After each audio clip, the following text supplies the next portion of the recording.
Il est 13h partout en Côte d'Ivoire. Bonjour et bienvenue dans votre édition. Cyril Ramaphosa a été élevé hier soir à la dignité de Grand Croix de l'Ordre national de la République de Côte d'Ivoire. C'était au cours du dîner offert en son honneur par son homologue ivoirien, le président Alassane Ouattara à l'hôtel Ivoire Sofitel d'Abidjan. Le reportage d'Alexis Ouedraogo en tout début de journal. Ce vendredi 3 décembre est jour de célébration des personnes vivant avec un handicap. La journée rappelle la vulnérabilité de cette frange de la population et relève les acquis, mais également les efforts permanents des États pour l'inclusion des personnes handicapées. Dans ce journal, vous entendrez le message du gouvernement. Lamine Diack, l'ancien patron de l'athlétisme mondial, est mort cette nuit à Dakar au Sénégal. Toujours sous le coup d'un procès, il avait regagné son pays natal en mai dernier. Décédé de vieillesse, selon l'un de ses proches, Lamine Diack s'est éteint à son domicile familial aux côtés de son épouse et de ses petits-enfants. Le président de l'Afrique du Sud, Cyril Ramaphosa, est à Abidjan depuis le 1er décembre dernier dans le cadre d'une visite de travail de 72 heures. Il a été reçu au palais de la présidence de la République où il a échangé avec le président Alassane Ouattara. C'était hier. Après le tête-à-tête, donc, 9 accords bilatéraux de coopération ont été signés. Viviane Aïma nous en donne les détails maintenant. Événement historique pour la Côte d'Ivoire et l'Afrique du Sud, qu'est cette toute première visite d'État d'un président de la République d'Afrique du Sud en Côte d'Ivoire. L'objectif d'une telle visite étant de renforcer la coopération économique, commerciale, sociale et culturelle entre les deux pays. On observe côté ivoirien qu'au cours des 11 ans actuels, la Côte d'Ivoire est en train de développer un partenariat approfondi avec les géants du continent africain, le Nigeria et aujourd'hui l'Afrique du Sud. En visite d'État en Côte d'Ivoire, le président sud-africain Cyril Matamela Ramaphosa a été reçu ce jeudi 2 décembre au palais présidentiel par son homologue ivoirien, le président Alassane Ouattara. Au menu de cette rencontre institutionnelle, les deux chefs d'État ont eu un entretien en tête-à-tête, suivi de la signature en leur présence de 9 accords bilatéraux qui viennent sceller un partenariat approfondi entre leurs deux pays.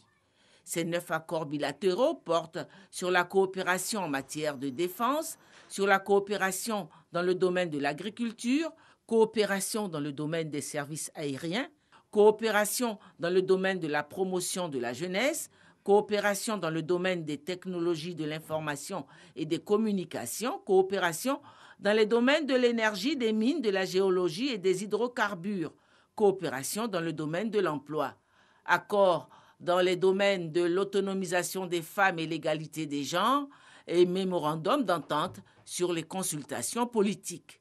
Au terme de la signature des 9 accords bilatéraux, les deux chefs d'État se sont félicités de ce partenariat approfondi dont les bases viennent d'être plantées. Monsieur le Président, c'est un grand plaisir d'être dans votre pays, votre beau pays. C'est ma première visite en Côte d'Ivoire. Et je voudrais vous remercier pour l'hospitalité que vous avez montrée à moi et à ma délégation.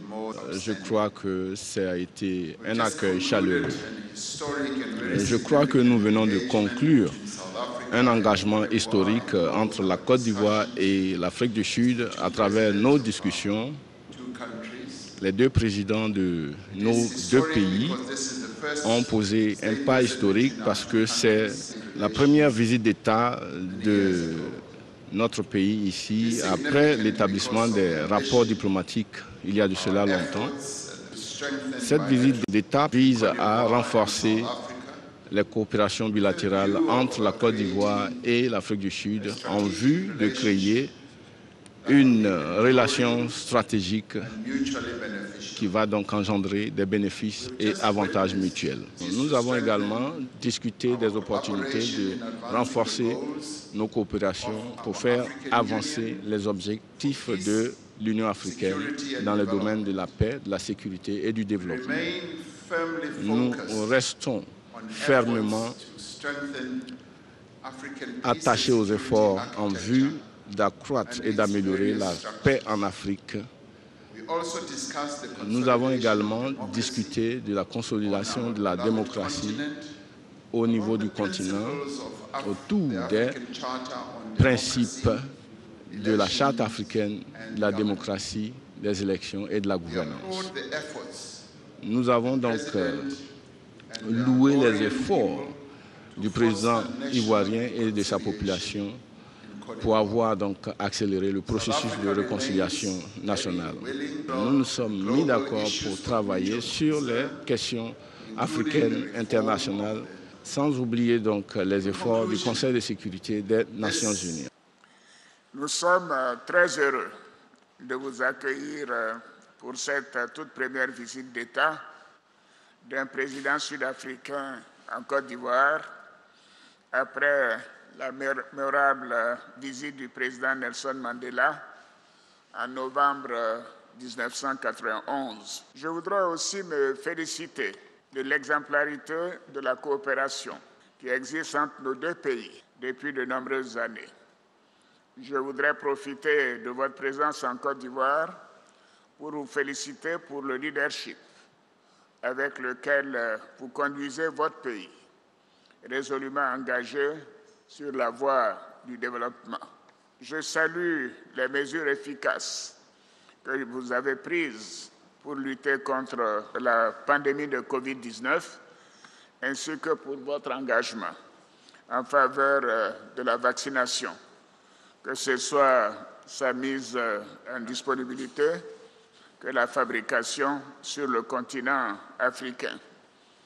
Je voudrais enfin vous exprimer toute notre solidarité avec le gouvernement et le peuple sud-africain pour cette période difficile, marquée par l'apparition du nouveau variant Omicron et l'incompréhension que nous avons notée sur certains pays. Monsieur le Président, nous avons eu un excellent entretien au cours duquel nous avons évoqué les voies et moyens de renforcer davantage notre coopération bilatérale. À cet égard, je me réjouis de la signature de 9 accords de coopération par les membres de nos gouvernements. Nous avons aussi évoqué les questions régionales et internationales. Je me félicite de la parfaite entente et convergence de vues de la Côte d'Ivoire et de l'Afrique du Sud sur ces questions d'intérêt commun dans les instances internationales. Au troisième jour de sa visite d'État, le président sud-africain participera vendredi à un forum économique qui réunira les hommes d'affaires ivoiriens et sud-africains. Mais avant l'étape de ce vendredi, donc après le palais de la présidence de la République, Cyril Matamela Ramaphosa s'est rendu dans l'après-midi au district autonome d'Abidjan où le ministre-gouverneur Begremon Robert lui a remis officiellement les clés de la ville et le parchemin de citoyen d'honneur du district d'Abidjan. Le président de l'Afrique du Sud a été également fait chef traditionnel. Awa Touré nous fait revivre cette cérémonie en 4 minutes chrono. Une autre articulation de la visite d'État du président sud-africain Cyril Ramaphosa en Côte d'Ivoire, la cérémonie de remise des clés de la ville et du parchemin du citoyen d'honneur du district autonome d'Abidjan.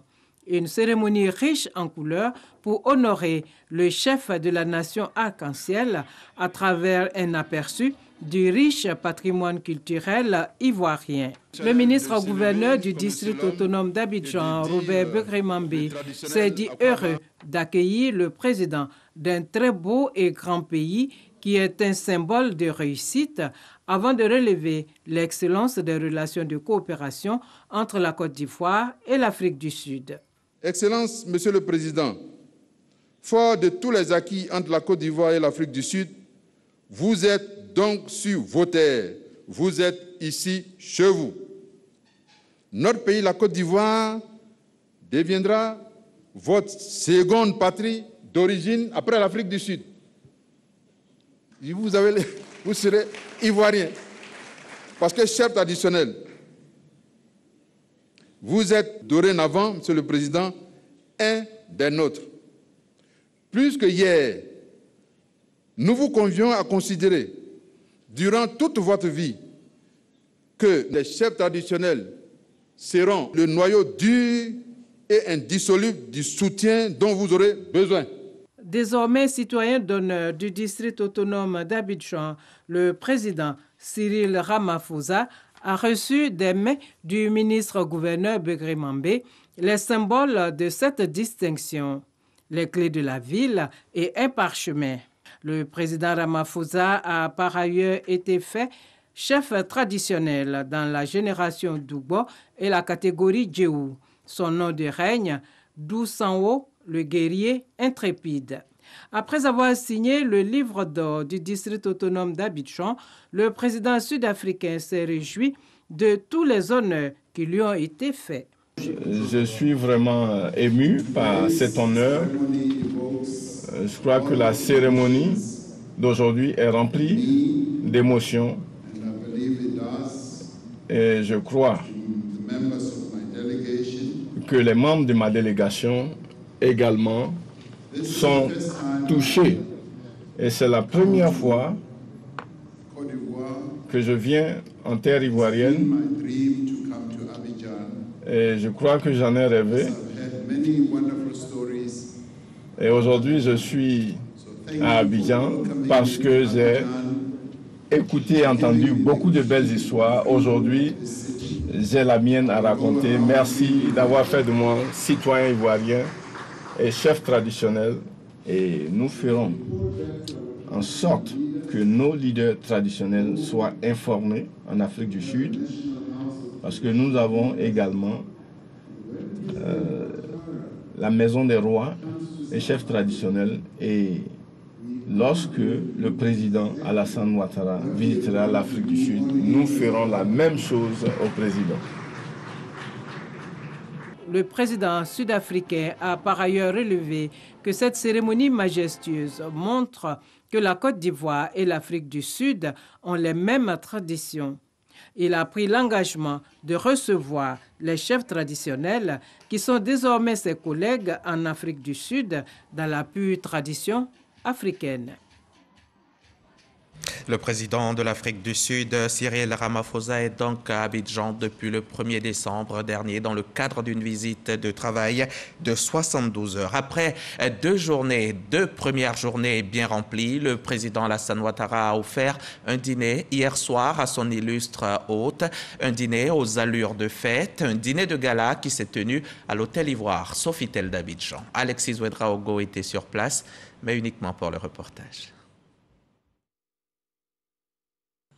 Vive l'Afrique du Sud, vive la Côte d'Ivoire, vive l'amitié et la coopération ivoiro-sud-africaine.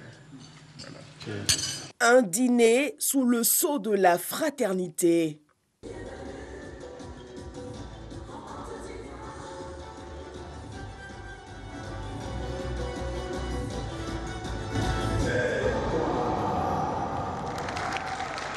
Ce jeudi soir, au Sofitel Hôtel Ivoire, les chefs d'État Alassane Ouattara et Cyril Ramaphosa célèbrent l'excellence des relations entre les deux pays. Cyril Ramaphosa n'a pas manqué de saluer la solidarité ivoirienne, le dynamisme de son économie et les efforts du président Alassane Ouattara en faveur de la réconciliation nationale. Ce n'est pas la première fois que nos deux pays expriment leur amitié. Nous travaillons ensemble à renforcer nos liens d'affaires. Nous avons été honorés de cette visite d'État dans votre pays et nous souhaiterons vous recevoir en Afrique du Sud très bientôt. L'occasion pour le président ivoirien de saluer le renforcement engagé de la coopération bilatérale. Alassane Ouattara exprime sa solidarité et celle du gouvernement à l'endroit du peuple sud-africain en cette période marquée par l'apparition du nouveau variant Omicron. Je voudrais donc saisir l'occasion de cette visite pour vous réitérer toute mon admiration et mes vives félicitations pour votre leadership, ainsi que pour les remarquables performances économiques enregistrées par votre pays en dépit du contexte sanitaire difficile. Monsieur le Président et chers frères, la longue et solide amitié qui lie la Côte d'Ivoire et l'Afrique du Sud depuis les années 60 a été officialisée le 21 mai 1992. Je voudrais donc exhorter le secteur privé sud-africain et ivoirien à intensifier leurs efforts en vue de créer de solides partenariats pour booster nos échanges économiques et commerciaux. À cet égard, je salue la présence des opérateurs économiques sud-africains venus en grand nombre prendre part au Forum économique Côte d'Ivoire-Afrique du Sud, dont les résolutions très attendues s'inscrivent dans cette optique. Monsieur le Président, chers frères, je partage avec vous votre ambition et votre engagement en faveur d'une Afrique développée, prospère et en paix pour le bonheur de nos populations. Moment fort de la soirée, le président sud-africain est levé à la dignité de Grand Croix dans l'ordre du mérite ivoirien. MTN Côte d'Ivoire, vous connaissez certainement, c'est une entreprise de télécommunications qui a vu le jour en 2005 en Côte d'Ivoire avec le rachat par un groupe sud-africain de la licence de téléphonie mobile de Loteni Telecom. Le groupe est bien implanté, bien ancré dans les habitudes des populations, mais il veut encore plus renforcer sa position. Son premier responsable en a discuté longuement hier avec le ministre de l'économie numérique. Témoin de la séance de travail est Dangui Dangui et Andrea Kakou. En marge de la visite d'État du président sud-africain en Côte d'Ivoire, le patron de l'entreprise de téléphonie mobile MTN, par ailleurs membre de sa délégation, a échangé avec le ministre de l'économie et des finances sur les grands enjeux du développement numérique en Côte d'Ivoire.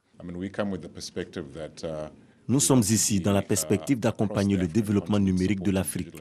Nous voulons également soutenir les deux pays. Nous comptons sur eux pour rester avec nous, pour construire un partenariat à long terme et pour créer cette vraie économie digitale qui nous permettra de transformer de manière structurelle l'économie ivoirienne. Selon des spécialistes de la question, la Côte d'Ivoire a déjà enregistré plus de 37 millions d'abonnés à la téléphonie mobile, soit un taux de pénétration de 145%. Le chiffre d'affaires s'élève à plus de 1000 milliards de francs CFA. Reportage bref et clair signé Dangui Dangui du service économie de la rédaction. Quand vivre devient un combat, chaque jour est une victoire évidente. À bas le coronavirus.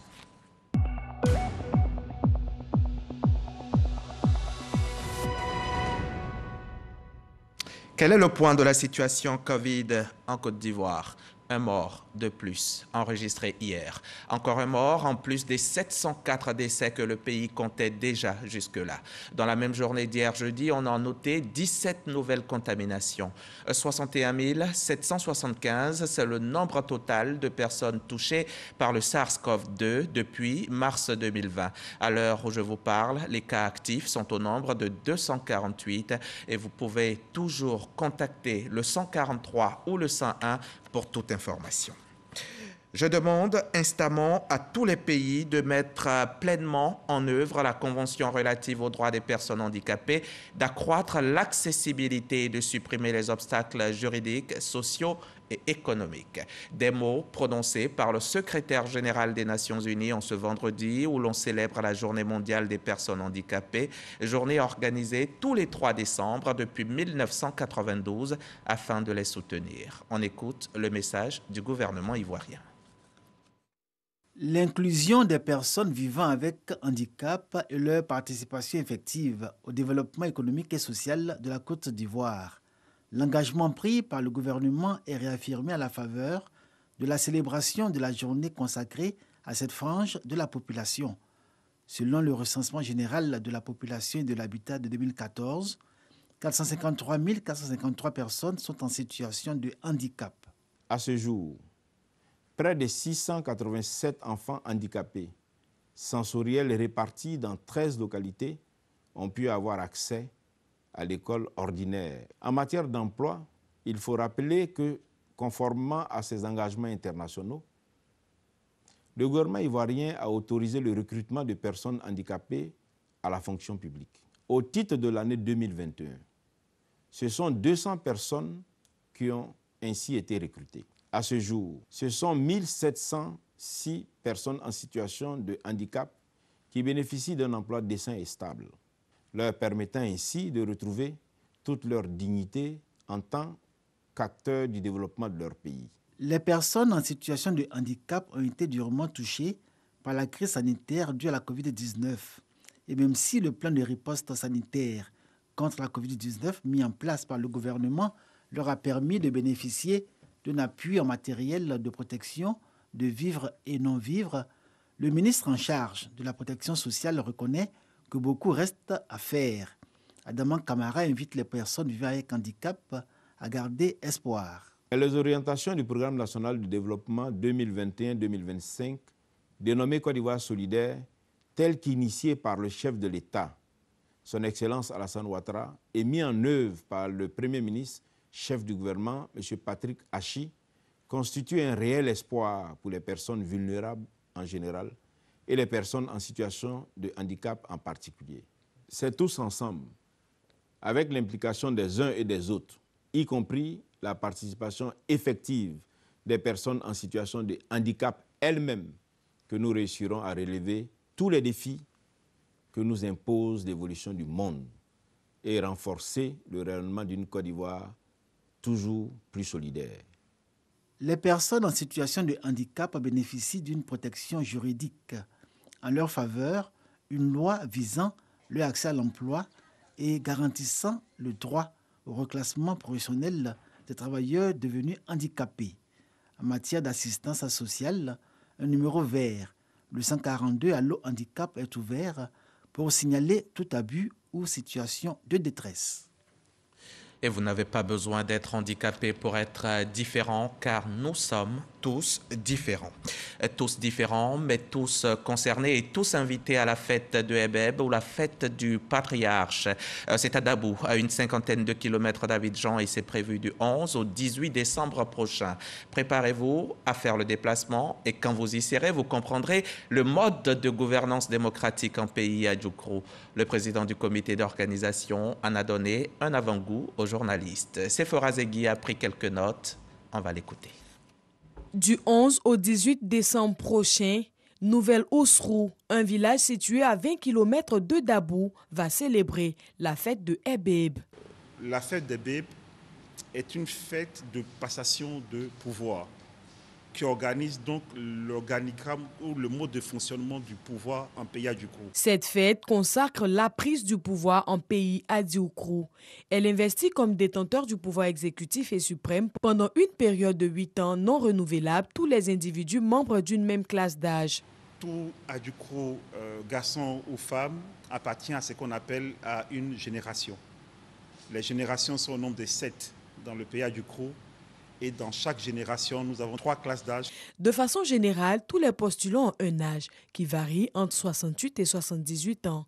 Le pouvoir administratif est détenu actuellement par les Sétés et sera transmis aux Ndroumans. Par contre, le pouvoir politique et exécutif est détenu par les Mbroumans qui sera lui transmis aux Ningbessi. C'est la génération Ningbessi qui sont ceux qui ont 65 et 75 ans qui vont prendre le pouvoir en pays Adjoukrou. La génération Ndroumans est donc cette génération qui a entre 42 et 52 ans actuellement et qui, à travers la fête d'Ebeb, va donc avoir la gestion administrative et donc sont les organisateurs de cette cérémonie de la fête d'Ebeb en Nouvelle-Osrou. En initiant une conférence de presse, les organisateurs veulent inculquer les valeurs enseignées par l'Ebeb aux fils de Dabou, mais également aux Ivoiriens.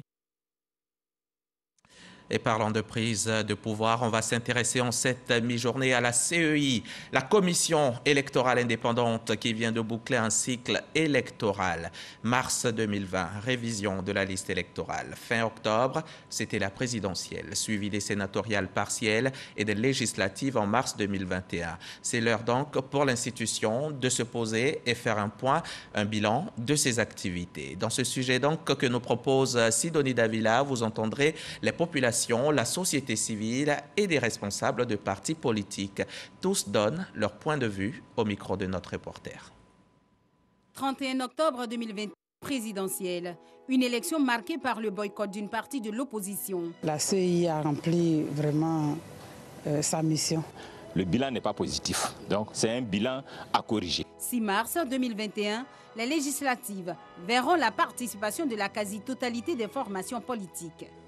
Différemment à la présidentielle où il y a eu des heures, des troubles dans les pays, les législatives se sont bien déroulées et les bilans sont quand même satisfaisants. 31 juillet 2021, une élection sénatoriale partielle est organisée en vue de pouvoir à la vacance des postes de sénateurs élus dans 5 régions.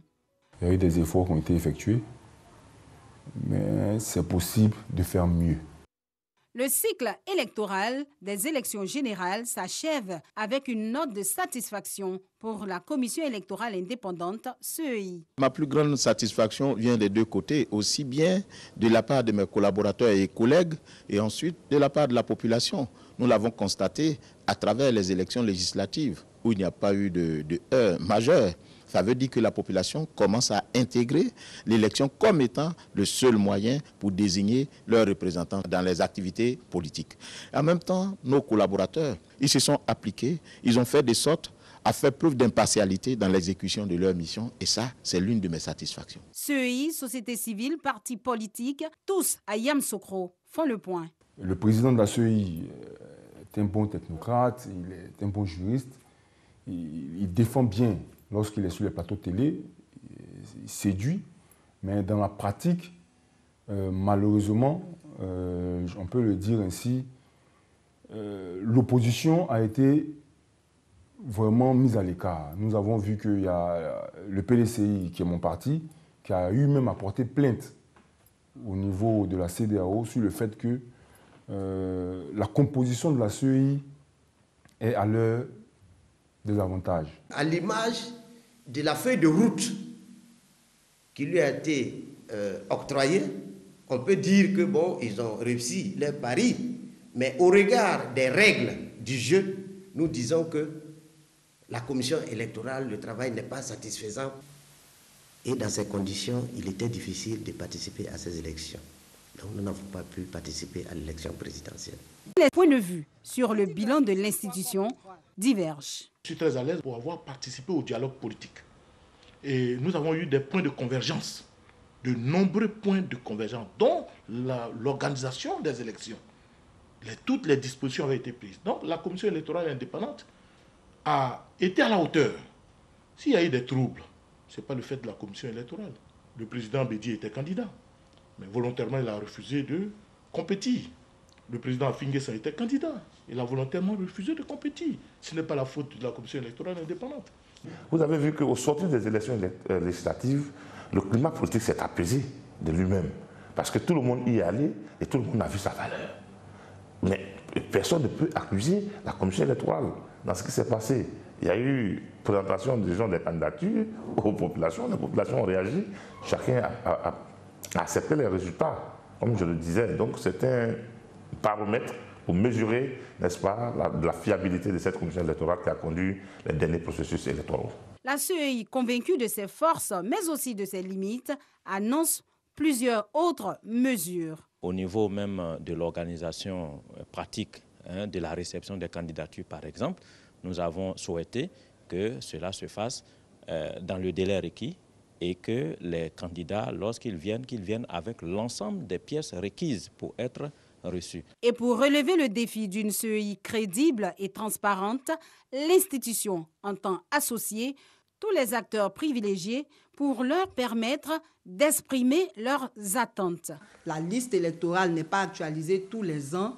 Ce que nous attendons surtout, c'est un dialogue politique efficace. Elle a une commission nationale indépendante.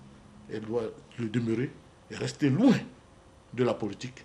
Au niveau de la démographie, il faudrait qu'on essaie d'avoir un barème connu par tous. Si on dit à partir de 10 000 électeurs dans une circonscription, ça correspond à un député, il faudrait qu'on s'aligne dessus. Des partis significatifs qui ont des groupes parlementaires à l'Assemblée nationale ou encore qui ont des députés à l'Assemblée nationale et des représentations au niveau de la commission centrale de la CEI et des organes décentralisés. Des défis électoraux qui seront certainement remis sur la table des discussions au cours du prochain cycle électoral. Un rendez-vous pour lequel la Commission électorale indépendante veut être un instrument de paix. Ayons donc à l'esprit notre engagement solidaire à toujours faire mieux pour renforcer la démocratie dans notre pays et mériter de la nation. Le prochain cycle démarre avec une révision de la liste électorale en 2022. La CEI fait son bilan, les Ivoiriens réagissent. Un grand reportage que nous ont proposé Sidonie Davila, Arnaud Kofi et Barnabé Konan. On l'a appris ce matin, le Sénégalais Lamine Diack est mort ce vendredi donc à l'âge de 88 ans à son domicile au Sénégal. Il a été le patron de l'athlétisme mondial de 1999 à 2015, condamné l'an dernier pour corruption. Lamine Diack avait écopé de 4 ans de prison, dont 2 avec sursis et de 500 000 € d'amende, environ 330 millions de francs CFA pour corruption passive, pour le versement de pots de vin par des athlètes russes et pour le financement des campagnes sénégalaises par la Russie. Vous êtes sur la RTI. Alors restez-y, à demain, 13h.